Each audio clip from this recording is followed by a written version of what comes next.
Patrick Roger, Cécile de Ménibus. Il est 7h43, merci d'être avec nous pour ce témoignage à venir magnifique avec Ginette Kolinka, auteure du livre Retour à Birkenau aux éditions Grasset. Oui, écrit avec Marion Ruggieri. Bonjour Ginette Kolinka. Bonjour. Oui, approchez-vous bien effectivement du micro. Oui. Merci d'être aussitôt en fait avec nous ce matin. Je rappelle aussi que vous avez 94 ans. Et ça se voit pas bien du sûr, tout. Et ça se voit pas du tout. Vous êtes avec nous ce matin comme grand témoin parce qu'il y a deux raisons. Période de mémoire en ce moment avec le 11 novembre. Alors il s'agit certes de l'autre guerre, 14-18, alors que vous c'était en 39-45, mais c'était aussi la guerre. Et puis parce que nous sommes dans une période trouble avec une montée de la haine. Et la haine que vous avez subie qui conduit à l'horreur. Alors pendant 50 ans, vous n'avez rien dit. Depuis quelques années, une vingtaine d'années maintenant, et puis votre livre qui est sorti, il faut absolument le lire, vous allez inlassablement aussi d'école en conférence à plus de 90 ans témoigner. Pourquoi, Ginette Kolinka, aujourd'hui ? Pourquoi ? J'aurais du mal à le dire, pourquoi. Maintenant, oui. Maintenant, je fais mon cheval de bataille, justement, c'est la haine. Oui, c'est ça. Je suis malade d'entendre toutes les personnes quand on dit les. Là, oui, c'est vrai, j'en suis malade et c'est pour ça que je parle. Maintenant, c'est le hasard qui a voulu parce que jamais j'aurais pensé raconter cette histoire. Quand moi j'ai appris qu'on était libérés dans les camps, la première chose que j'ai pensé, jamais je ne parlerai de cette période. Ah oui, jamais de ce que vous avez subi. Jamais, je ne voulais pas. Ouais, pourquoi ? Parce que c'était à l'époque c'était. D'abord, à ma famille. Ouais. Je suis la seule à être rentrée. Alors donc, je vais aller leur raconter tout ce que j'ai supporté. Puis eux, ils savent que les leurs ne sont pas rentrés, à part malheureusement mon père et mon petit frère que j'ai appris à ma mère froidement. Avec ça, c'est le grand remords de ma vie, qu'elle ne les reverrait plus, parce qu'on les avait assassinés. Mais sinon, je voulais pas en parler. Pourquoi embêter les gens avec mon histoire Bon, toute l'horreur subie pendant j'étais rentrée, ça suffisait, c'était bien. Oui, et une cinquantaine d'années plus tard, vous avez décidé de parler. Pourquoi ? Parce que vous sentiez une montée... Non, je fais partie d'une association qui s'appelle l'Union des déportés d'Auschwitz. Oui. Et le président de cette association avait l'habitude d'emmener quelques déportés avec des élèves et un avion complet, ça correspondait à 4 cars, et il voulait qu'il y ait une déportée ou un déporté dans chaque car qui raconte l'histoire qu'il avait vécue. Et puis une fois, il y en a une qui est malade, il est embêté, il est ennuyé, je suis là assez régulièrement, il me demande de les accompagner. Ah non, j'ai pas besoin d'aller là-bas, moi c'est dans ma tête, ça suffit. Et puis, il me prend par les sentiments, ça m'aurait rendu service. Ah bon, alors là, c'est autre chose. Et je l'étais. Oui. Et depuis, j'ai jamais regretté parce que je pense que si j'ai la forme, c'est parce que, justement, je me déplace, aller à droite, à gauche. Sinon, je vois pas pourquoi que l'âge que j'ai, je trotte comme à la... Enfin, non. Ah mais si, vous trottez bien. Non mais c'est, je vous ai vu arriver aujourd'hui. Oui. Non mais je vous ai vu arriver. Et surtout, vous êtes ce qu'on appelle une passeuse de mémoire, pour dire voilà, tout ça a existé. Quand vous en entendez certains qui sont quasiment en train de remettre en cause, etc., les manières dont ça aurait pu avoir l'antisémitisme décomplexé de certains, comment vous réagissez à ça ? Alors moi j'aimerais bien. Je ne crois que ce que je vois. Oui. Parce que on m'a dit, on a entendu. Ça fait des bagarres. Moi, je crois que ce que j'entends, ce que je vois. Et en réalité, ce que je vois, on m'écoute dans les établissements, les professeurs, tout ça. Alors, c'est vrai, les personnes qui me répètent sur Internet, mais j'ai pas Internet. Ouais. Je suis trop jeune. Quand je serai vieille, je m'y mettrai. Et donc, moi, j'entends rien et je ne crois que ce que j'entends moi-même. Ouais. Donc, moi, je ne le vois pas. Moi, j'ai plein de camarades, plein d'amis dans plein de milieux. Je suis juive et eux, ils le sont ou ils le sont pas. C'est pas marqué sur nos fronts quand on l'est ou quand elle l'est pas. Ouais. Eh bien, moi, je m'aperçois pas qu'on me déteste. Ouais. Hein? Et ce genre d'atrocité, c'est pour ça aussi que vous témoignez bien souvent, pourrait se reproduire parce que malheureusement ça va assez vite, quoi. Eh oui, je le sais très bien. Oui, parce que vous l'avez vécu. Ouais. Oui, et puis non seulement je l'ai vécu, mais je me rappelle quand il y a eu l'histoire des gilets jaunes, j'ai eu très peur. Ouais. J'ai eu très peur parce que quand j'ai vu la foule et qui s'attaquait à des... Mais vraiment, j'ai eu peur parce que je me suis dit, en très peu de temps, on peut déchaîner de la méchanceté, de la violence avec Internet. Oui, alors c'est vrai. Bon, sauf que cette foule de gilets jaunes, dans un premier temps, le mouvement, c'était parce qu'il y avait de la colère contre... Oui, vous avez compris? Mais naturellement, mais j'ai très bien compris. Mais justement, c'est pour ça que j'ai compris. Oui. C'est que même avec des idées nettes, propres et normales, eh ben, ça peut déclencher à de la violence. Oui. Et ça fait peur. Oui, ça c'est vrai. Et c'est pour ça que la mémoire de la guerre est aussi importante, quoi, aujourd'hui. Oui. Et qu'il faut le rappeler en permanence, quoi. Parce qu'on a un peu tendance, peut-être aussi assez vite à l'oublier, quoi. Mais heureusement. Oui. Heureusement, parce que si on n'avait en tête que des choses qui étaient que la violence... Non, il faut quand même pas l'oublier que ça existait, mais surtout ne pas oublier que ça peut recommencer, ça c'est vrai. Et j'espère que jamais, plus jamais ça, ce que disaient les déportés quand on est rentré, eh bien, que ça sera réalité. Oui, c'est vrai. Et quand vous entendez la France qui se déchire en ce moment sur des questions identitaires, comment vous réagissez? Alors là, j'aurais du mal à parler parce que sincèrement, je ne m'occupe pas de la... Vous dites, oui. Voilà, à l'âge que j'ai, j'estime que maintenant, en plus, je ne suis pas la politique, alors je ne peux pas donner d'opinion là-dessus. Non. Je sais pour qui je ne voterai pas. Mais je ne sais pas pour qui je voterai. Oui. Est-ce que vous avez confiance en la jeunesse aujourd'hui? Oui. Oui.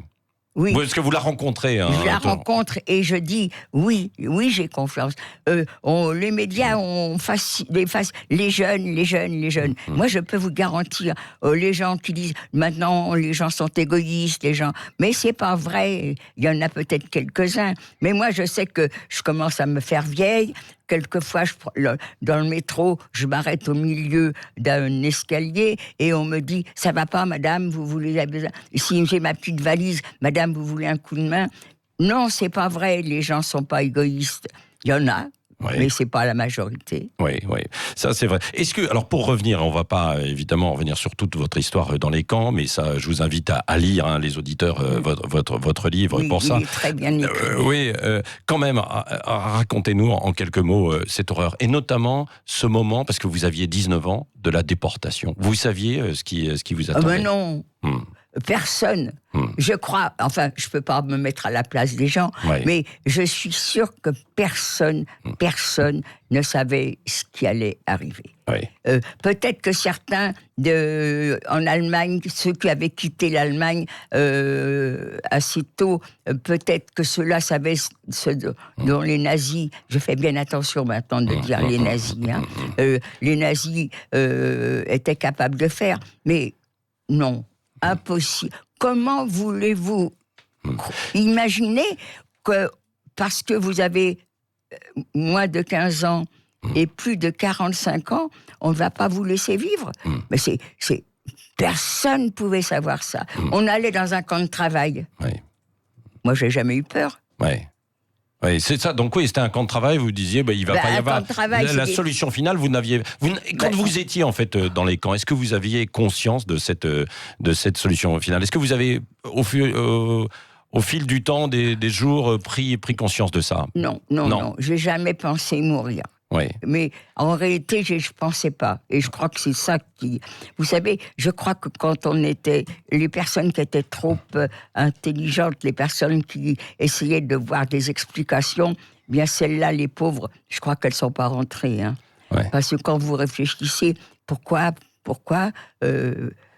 Donc votre combat, votre quotidien, Ginette Kolinka, c'était de survivre et de se dire demain, je serai toujours là, etc. Même si vous étiez séparé de votre famille à ce moment-là. Oui, heureusement. Oui. Moi, je plains les personnes qui étaient avec leur mère, avec leur sœur. J'étais avec des hommes. Les hommes rentraient pas dans le camp des femmes. Il y avait le camp des hommes et le camp des femmes. Donc, j'ai su ce qui se passait pour mon père et mon petit frère. Mon neveu, moi, j'ai toujours cru qu'il était parti en fumée aussi, puisqu'il n'avait pas 15 ans. Et j'ai appris qu'il était rentré dans le camp parce qu'il se fiait aux apparences. Et lui, avec ses 14 ans, il paraissait avoir 15-16 ans. Oui. Peut-être qu'aussi à moi, il m'a peut-être sauvé aussi, parce que quand on descendait des wagons, les femmes et les enfants, et il n'a pas voulu être avec moi. Il s'était fait des copains de l'âge qu'il avait, donc il a été avec ses copains, et ses copains étaient avec les hommes, il est parti. Il aurait été avec moi, on aurait dit les enfants, et mon neveu qui montait sur les camions, peut-être que je serais monté avec lui. Je n'aurais pas voulu le laisser partir tout seul. Mais vous vous battiez aussi pour pour être en forme, parce que vous sentiez que c'est comme ça que vous pouviez survivre, non? Non. Moi, on me met sur une auréole de courage et de volonté. Peut-être que j'ai des camarades qui ont été courageuses et qui ont de la volonté. Moi, j'ai été transformée en... Je ne sais pas expliquer, parce qu'il faudrait voir un psy. Je ne vais pas aller voir un psy pour ça. Oui. Oh, il est un peu tard. Du moment où je suis rentrée dans le camp, je crois que... Peut-être qu'à cause de mon père que j'avais envoyé à la chambre à gaz avec mon petit frère... Mais ça, vous en aviez conscience? Vous le saviez, ça? Mais non, justement, mais je m'en suis sentie responsable, parce que c'est moi qui leur avais dit. Oui. Je n'étais pas responsable. De toute façon, ils y auraient été. Oui. Moins de 40... Les hommes, c'était moins de 50 ans. Oui. Et les femmes, c'était moins de 45 ans. Oui. Au-dessus, ils ne nous laissaient pas rentrer. Ils laissaient rentrer dans les camps que les personnes qui étaient capables de travailler. Et eux, travailler, les femmes, 15-45 ans. Donc, moins de 15 ans, tu pars en fumée. Plus de 45 ans, tu pars en fumée. Oui. Alors, donc, mon père... mais c'est moi, et je me suis toujours sentie responsable. Ouais. Voilà. Ginette Kolinka, question aussi avec Cécile de Ménibus. Oui, je reviens bien sûr aussi sur cette période. Vous parliez tout à l'heure de la jeunesse qui vous aidait et de dire que les jeunes ne sont pas égoïstes. Il y a vraiment des mots qui sont importants dans cette période, c'est la solidarité et l'entraide. Vous êtes déporté par le convoi 717 en direction d'Auschwitz. 71, pardon, en direction d'Auschwitz. Et à l'intérieur, il y a Simone Veil, justement, et on parlait d'entraide. Vous dites qu'elle vous a sauvé la vie en vous offrant une robe qui vous a donné le goût de l'espoir, finalement. Oui, elle ne le savait pas. Mais moi, je pense que oui, parce que justement, je venais d'arriver, j'avais envoyé mon père et mon frère à la mort. J'avais dans les vêtements, dans la distribution de vêtements, quelque chose qui m'avait rendu service, parce que c'était une espèce à la guise de combinaison, j'avais une espèce de chemise de nuit avec des manches, ça m'avait protégé le premier jour du contact de tout ce qui était sale et rêche. Tout de suite, le lendemain matin, je l'ai plus. Alors, j'ai plus ça, et j'ai envoyé mon père, et du coup, le moral était à zéro, et moral à zéro, dans des cas comme ça peut être tragique.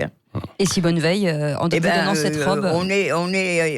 vous savez, on rentrait pas tout de suite à travailler dans le camp, on nous mettait en quarantaine, et il y avait des corvées à faire, et j'ai été en corvée avec Simone, et puis il pleuvait des cordes, la capo qui nous surveillait, je ne sais pas ce qui lui a pris, on passe devant un mirador qui était en réparation, la porte était ouverte, elle nous donne la permission de nous abriter.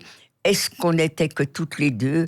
Est-ce qu'on était plusieurs? Est-ce que la capo... Je ne sais pas, je ne me rappelle plus du tout. Par contre, ce que je sais, et je revois la scène, c'est que la capo... Vous pensez bien qu'elle n'allait pas nous laisser dormir. Nous, on s'était couchés et blottis l'une dans l'autre pour se réchauffer.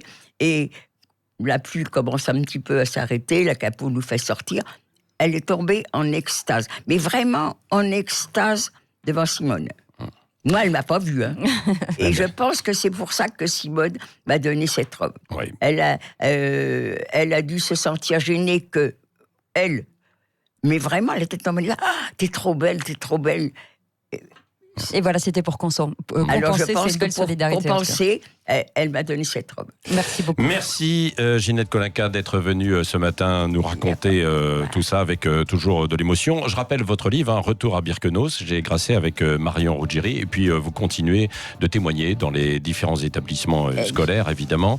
Et puis sur place, puisque vous retournez régulièrement maintenant. Exact. Merci d'être venu ce matin au micro Sud Radio. Et dans un instant, on reviendra sur Emmanuel Macron qui décide d'abandonner l'Europa City, le projet méga complexe commercial en région parisienne. Il est 7h59, c'est le Grand Matin Sud Radio. 5h-10h, le Grand Matin Sud Radio.